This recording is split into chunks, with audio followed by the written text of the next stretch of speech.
Budget bikes have been around for a long time, but it is during these later years that they have gotten better. And the best thing is that with some upgrades, some of them can even match the performance of more expensive bikes.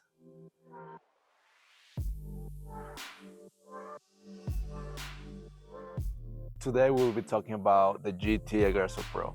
I'll be sharing my experience with it, some specs, and some upgrades you can do to make it better. I got introduced to the world of mountain biking about a year ago when some of my cousins invited me to see them and their high school team race in St. George. That was the day that I got hooked mountain biking, and I decided to get a mountain bike. And because I'm still a college student, I wanted a bike that was cheap, that looked cool, and obviously that I could upgrade some stuff to make it better.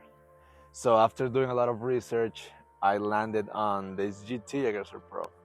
I found one in Facebook Marketplace for about $200, and I decided to get it.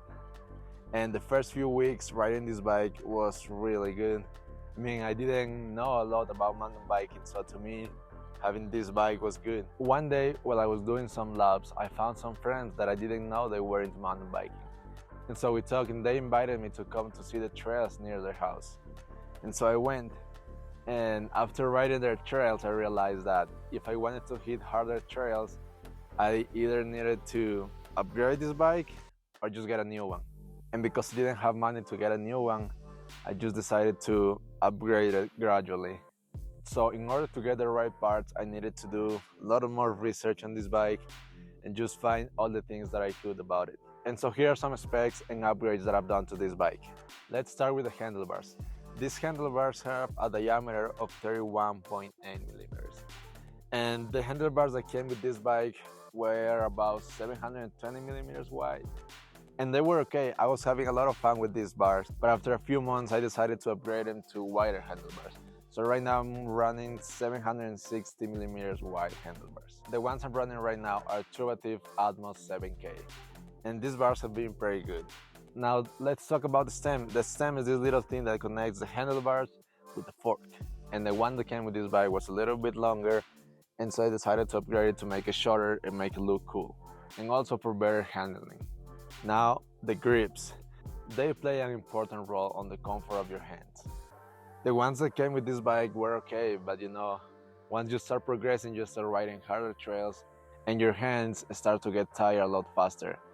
So I decided to get these OURY grips. And these grips are very comfortable on my hands, and they don't get as tired as they used to. So you can get any grips you like, but I highly recommend these OURY grips. They are very, very good. Now, braking.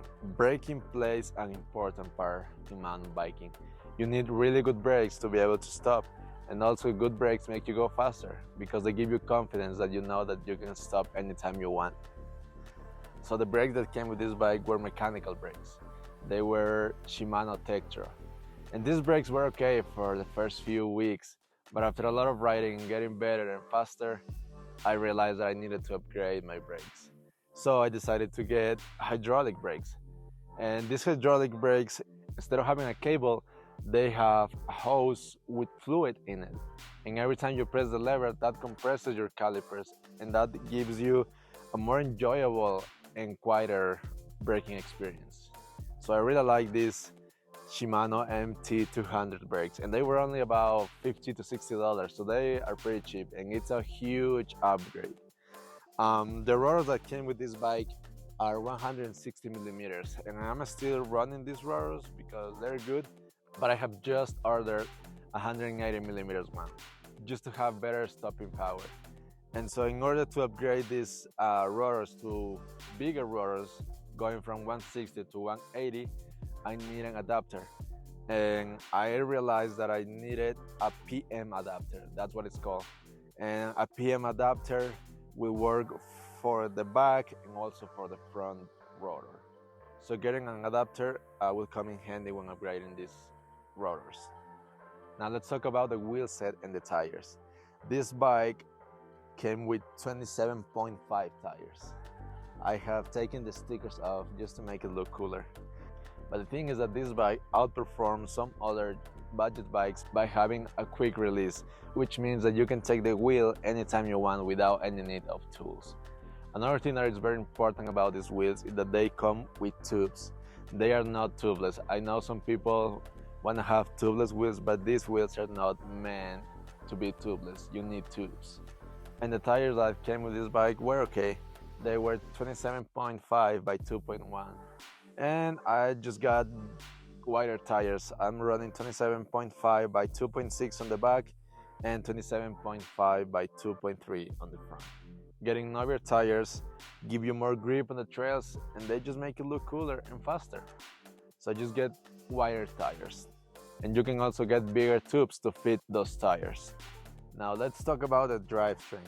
This bike came with Shimano Tourney 3x8 speed drivetrain, which means that you have 3 gears on the front and 8 gears on the back. And the combination of these gears give you 24 gears that you can use.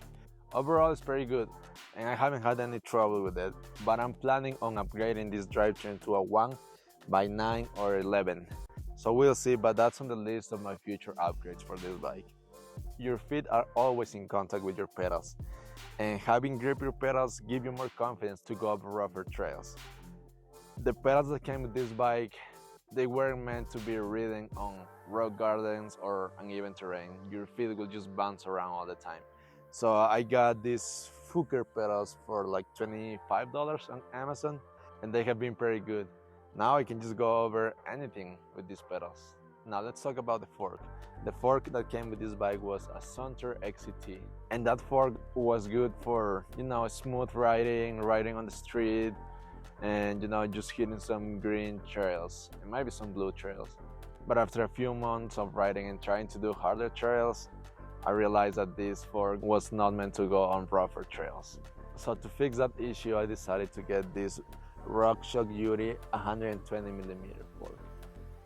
Having 120mm of travel, it just makes the bike feel so much better.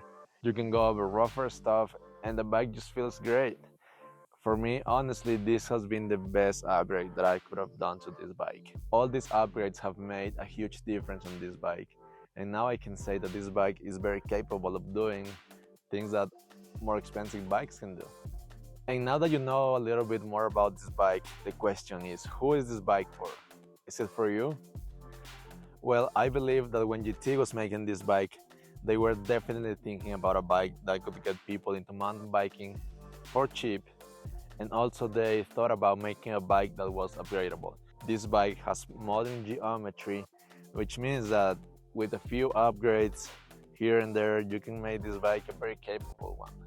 However, to do some upgrades on this bike, you will need some tools and some patience for when things don't go as planned, because they always don't go as planned most of the time.